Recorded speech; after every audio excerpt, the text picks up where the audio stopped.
بسم سلاسي بسم آب وولد ومنفس قدوس أحد أملاك آمين.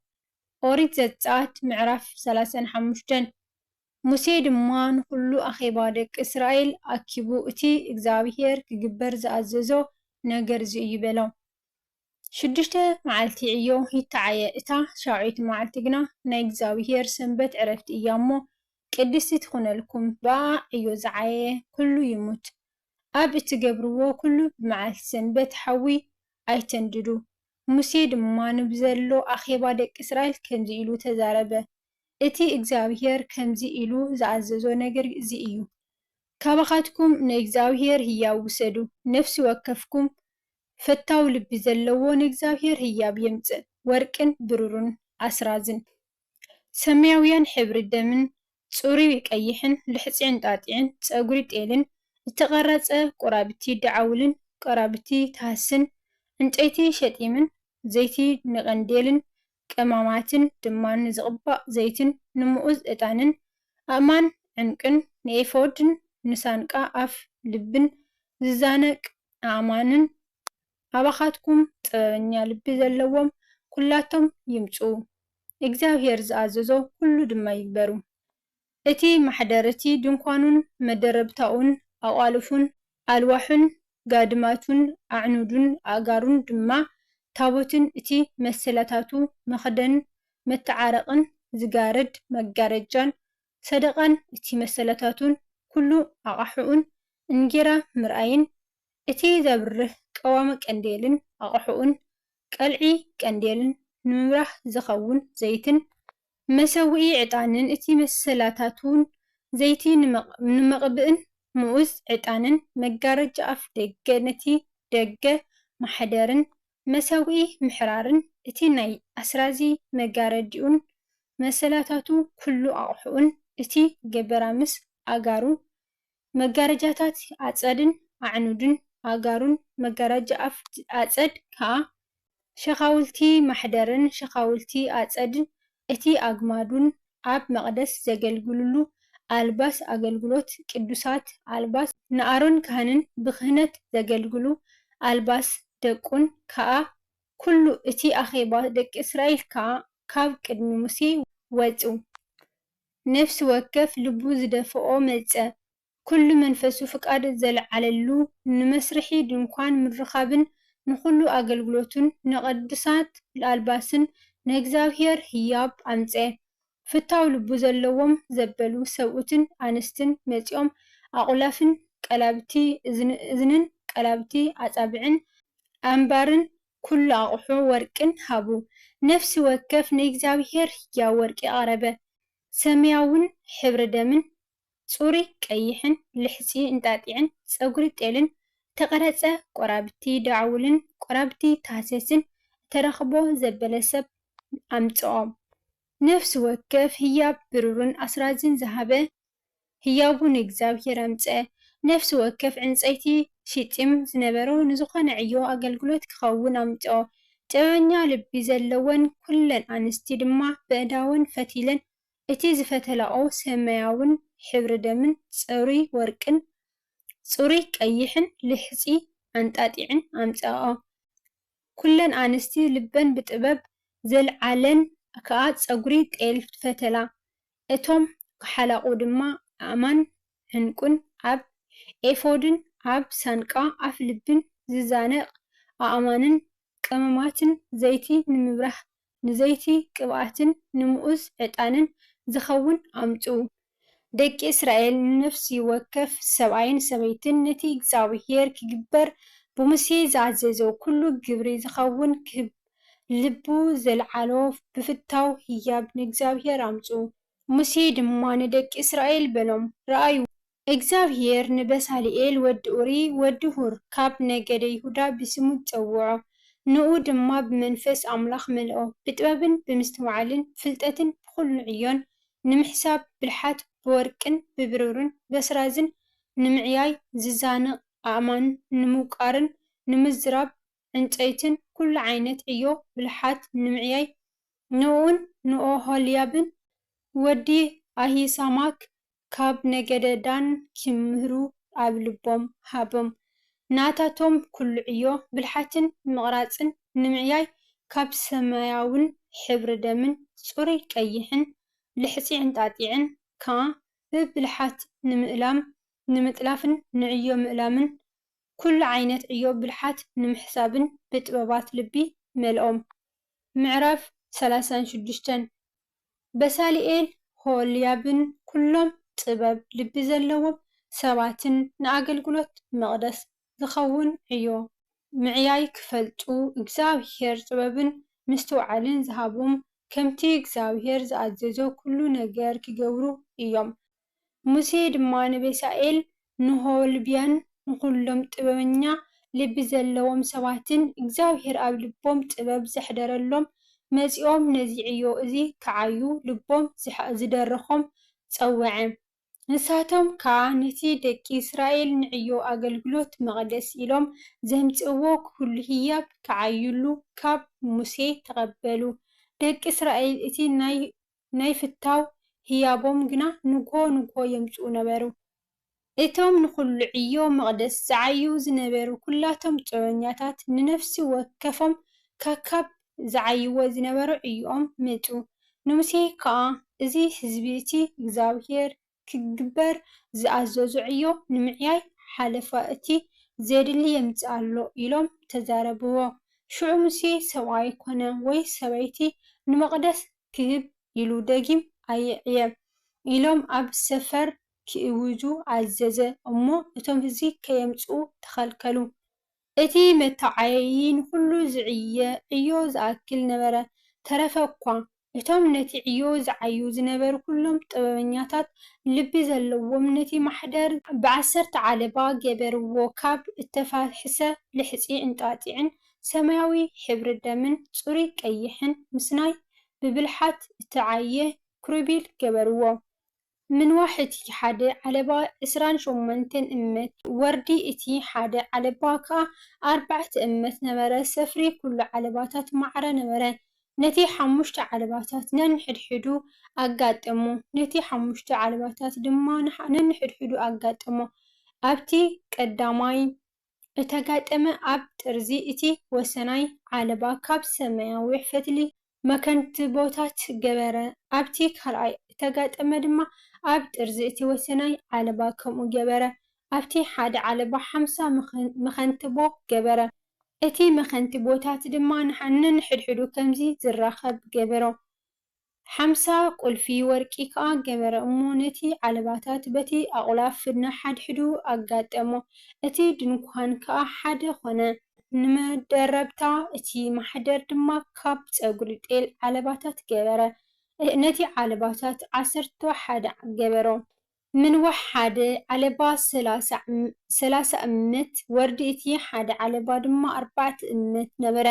እቲ 11 ዓለባ ከዓ ሰፍሩ ማዕረ ነበረ። ነቲ 5 ዓለባ ንበይኑ ነቲ 6 ዓለባ ከዓ ንበይኑ ኣጋጠሙ። ኣብቲ ቀዳማይ እተጋጠመ ኣብ ጥርዚ እቲ ወሰናይ ዓለባ 50 መኸንትቦ ገበረ። ኣብቲ ካልኣይ እተጋጠመ ከዓ ኣብ ጥርዚ እቲ ወሰናይ ዓለባ 50 መኸንትቦ ገበረ። እቲ መደረብታ ክጋጠሞ እሞ ሓደ ክኸውንሲ 50 ቁልፊ ኣስራዚ ገበረ።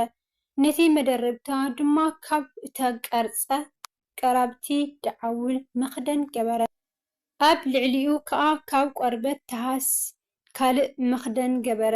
ነቲ ማሕደር ከዓ ካብ ዕንጨይቲ ሸጢም ደው ዝብል ኣልዋሕ ገበረ። ምንዋሕ ሓደ ሉሕ 10 እምነት ምግፋሕ ሓደ ሉሕ ከዓ እምነትን ፈረቓን ነበረ። ነኒ ሓደ ሉሕ ክልተ ነንሕድሕዱ እተጋጠመ ሽኻል ገበረ። ንኩሉ እቲ ኣልዋሕ ማሕደር ከምኡ ገበረ እሞ ነቲ ማሕደር ዝኸውን ኣልዋሕ 20 ሉሕ ብሸነኽ ደው ገበረ። ኣብ ትሕቲ እቲ 20 ሉሕ ድማ ካብ ብሩር 4 እግሪ ገይሮም ኣብ ትሕቲ ሓደ ሉሕ ነቲ ክልተ ሸኻሉ ክልተ እግሪ ኣብ ትሕቲ እቲ ካልእ ኣልዋሕ ከዓ ነቲ ክልተ ሸኻሉ ክልተ እግሪ ገበሩ።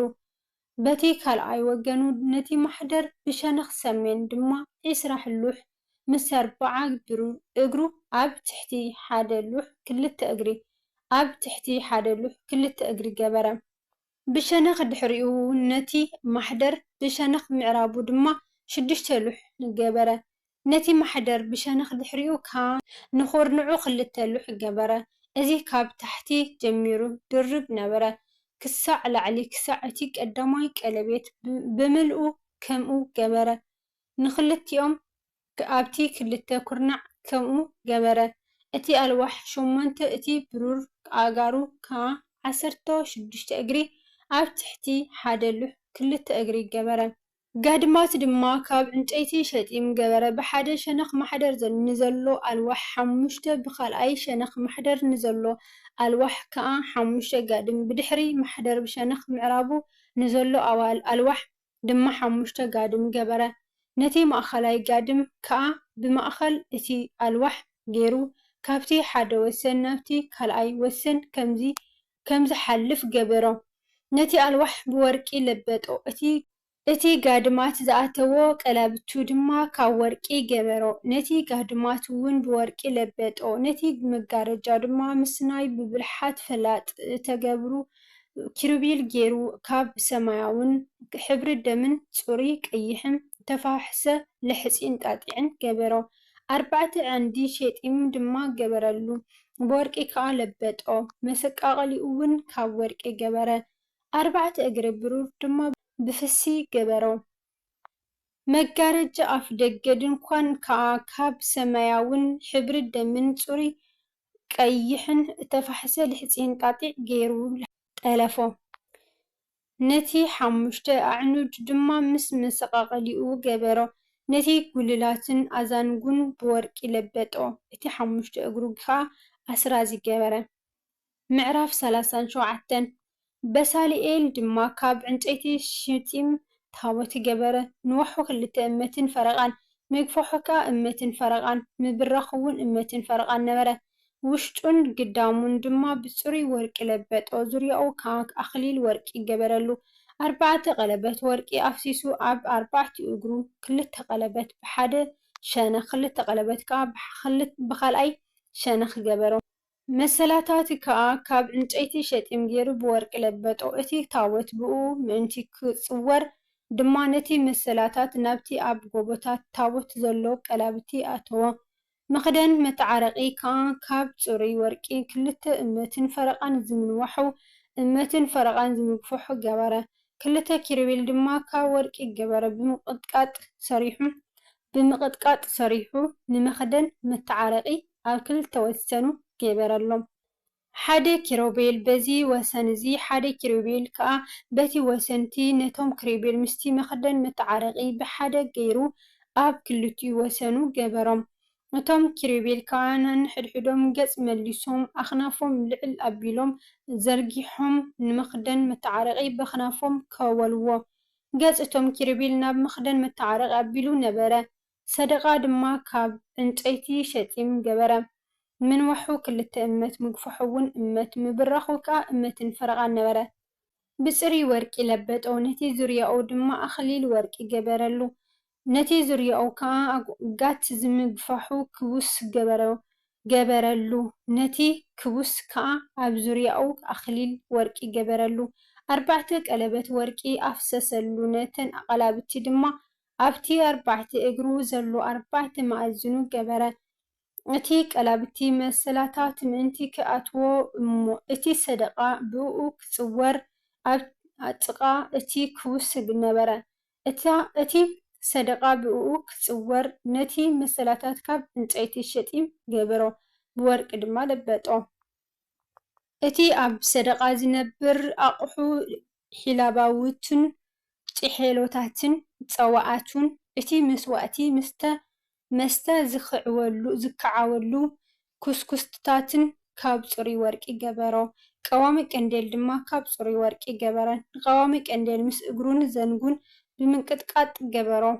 ጸዋዓቱን ከበብቱን ዕምበባታቱን ምስኡ ብሓደ ገበረ ነበረ። ካብ ጎቦታቱ 6 ጨንፈር ካብቲ ቀዋሚ ቀንዴል ብሓደ ጎብኡ 3 ጨንፈር ካብቲ ቀዋሚ ቀንዴል ብኻልኣይ ጎብኡ ድማ 3 ጨንፈር ወጹ። ኣብ ሓደ ጨንፈር ዕምበባ ለውዚ ዝመስል ሰለስተ ጸዋዕ መምስ ክበብ ዕምበባን ኣብቲ ካልኣይ ጨንፈር ድማ ዕምበባ ለውዚ ዝመስል ሰለስተ ጸዋዕ መምስ ክበቡን ዕምበባን ነበረ። ኣብቲ ካብ ቀዋሚ ቀንዲል ዝወጸ ሽዱሽቲኡ ጨንፈር ከምኡ ነበረ። ኣብቲ ቀዋሚ ቀንዲል ከዓ ዕምበባ ለውዚ ዝመስል ኣርባዕተ ጸዋዕ መምስ ክበቡን ዕምበባታቱን ነበረ። ኣብቲ ትሕቲ እቲ ካብኡ ዝወጸ ክልተ ጨንፈር ሓደ ክበብ ኣብቲ ትሕቲ እቲ ካብኡ ዝወጸ ክልተ ጨንፈር ከዓ ሓደ ክበብ ኣብ ትሕቲ እቲ ካብኡ ዝወጸ ክልተ ጨንፈር ድማ ሓደ ክበብ እሞ እቲ ካብኡ ዝወጸ ሽዱሽተ ጨንፈር ከምኡ ነበረ። ከበብቶምን ጨናፍሮምን ምስኡ ሓደ ነበረ። ኩሉ ካብ ጽሩይ ወርቂ ብምቕጥቃጥ ሓደ ኮይኑ ተሰርሐ። 7 ቅልዒ ቀንዴል ድማ ገበረሉ። መሳቀይኡን መዋህለል ርስሓቱን ካብ ጽሩይ ወርቂ ገበረሉ። ንኡን ኩሉ ኣቕሑኡን ብሓደ ታለንት ጽሩይ ወርቂ ገበሮ። መሰውኢ ዕጣን ድማ ካብ ዕንጨይቲ ሽጢም ገበረ። ምንውሑ እመት ምግፍሑ ከዓ እመት በርባዕቲኡ ወገን ማዕረ ምብራኹ ድማ ክልተ እመት ኣቕርንቱን ከዓ ምስኡ ሓደ ነበረ። ላዕላዩን ጎቦታት ዙርያኡን ኣቕርንቱን ብጽሩይ ወርቂ ለበጦ። ዙርያኡን ድማ ኣኽሊል ወርቂ ገበረሉ። ክልተ ቀለቤት ገይሩ ከዓ ብክልተ ጎብኡ ኣብ ትሕቲ እቲ ኣኽሊል ገበሮ። እቲ ምስላታት ምእንቲ ክኣትዎ ብኡ ክጽወር ብክልተ ሸነኹ ኣጥበቆ። ነቲ ምስላታት ከዓ ካብ ዕንጨይቲ ሸጢም ገይሩ ብወርቂ ለበጦ። ነቲ ቅዱስ ዘይቲ ቅብኣትን ነቲ ጽሩይ ምኡዝ ዕጣንን ድማ ከም ብልሓት እቶም ገበርቲ ጥዑም ጨና ገበሮ። ስለ ቃላቱ ናይ ቃላቱ በዓል ቤት እግዚኣብሔር ኣምላኽና ዝኸበረን ዝተመስገነን ይኹን። ዝወደቐ ዝነጥብ ኣፈ ቅዱሳን ይተኣረመለይ። ወስብሐት ለእግዚአብሔር ልዑል ወለወላዲቱ ድንግል ወለመስቀሉ ክቡር አሜን።